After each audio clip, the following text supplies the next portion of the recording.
Hello there. So there we have it.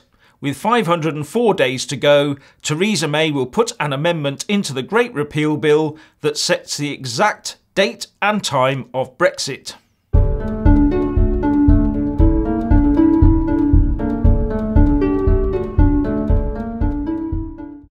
So as to remove any confusion or ambiguity from the matter of the timing of the UK's exit from the European Union, an amendment will be included in the Great Repeal Bill that sets the date and time of Brexit as 2300 hours on Friday the 29th of March 2019.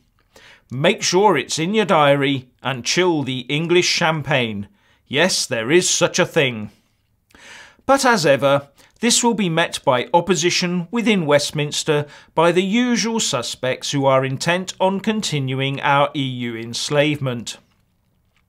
It is, however, a welcome step for Brexiteers, as it gives everyone the clarity they need, including the Remainers, who always claim they want clarity, but then do their level best to confuse and muddy the waters. And on cue along comes Gordon Brown to do just that.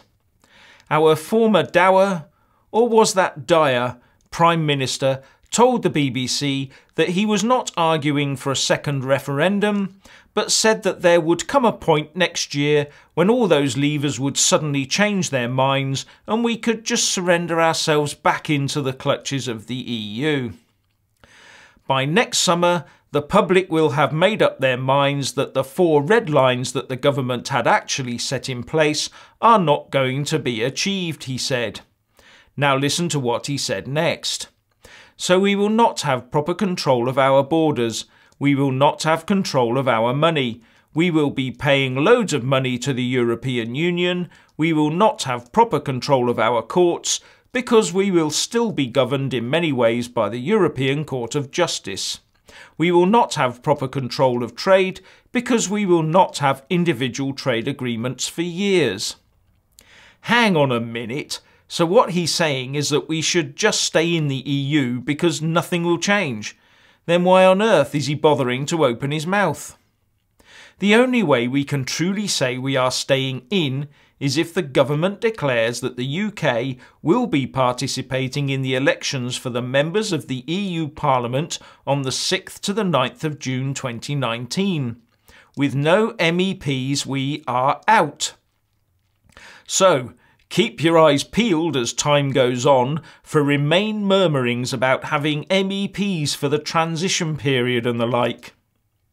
To back up Gordon Brown's assertions about the reversibility of Brexit, in steps Lord Kerr to say that the Prime Minister's letter that triggered Article 50 does not hold the finality that leavers think. Lord Kerr is a British legal expert and was the architect of Article 50. He claims that Theresa May is misleading the public over whether Brexit can now be reversed or not. His position seems to hinge on the argument that while we are in, so we can just change our minds and that we don't have to leave just because the PM sent a letter. Lord Kerr is also saying there is nothing in Article 50 to say that our MPs can't change their minds and vote to get the government to retract the letter. And Remainers generally claim that the EU would welcome us back with open arms if our MPs did vote to do just that. You'll notice that it's all about the MPs and Eurocrats. Forget about what the people actually voted for. The Remain side will also omit to tell you that there would be a heavy price for us to pay to get back in. The EU army, Schengen and the Euro instantly spring to mind. Now maybe Lord Kerr, however learned and clever he may be, has forgotten the exact wording he put together for Article 50. Let's see. In paragraph 2 of Article 50 it says, "A member state which decides to withdraw shall notify the European Council of its intention." The UK did this when the PM wrote her letter. And in paragraph 3 of Article 50 it says, "The treaties shall cease to apply to the state in question from the date of entry into force of the withdrawal agreement or, failing that, 2 years after the notification referred to in paragraph 2, unless the European Council, in agreement with the member state concerned, unanimously decides to extend this period. Now, I'm not a qualified lawyer, but to me the wording seems unequivocal. The treaties shall cease to apply. And the way the word shall is used throughout the rest of the Lisbon Treaty makes its meaning as a direction quite clear. But maybe he thinks that as the EU and the UK are parties to the contract, they can just ignore the legal niceties, as well as the decision of the UK electorate, in the hope we will change our minds. But the EU consists of 27 other states. Don't their individual views matter? The problem for those that hope for a reversal of Brexit is that leading city analyst Bob Liddon has done some research that puts the UK's weekly cost of EU membership at £1 billion. This supports the view of Brexiteers that the UK should not be paying a single penny as a divorce payment.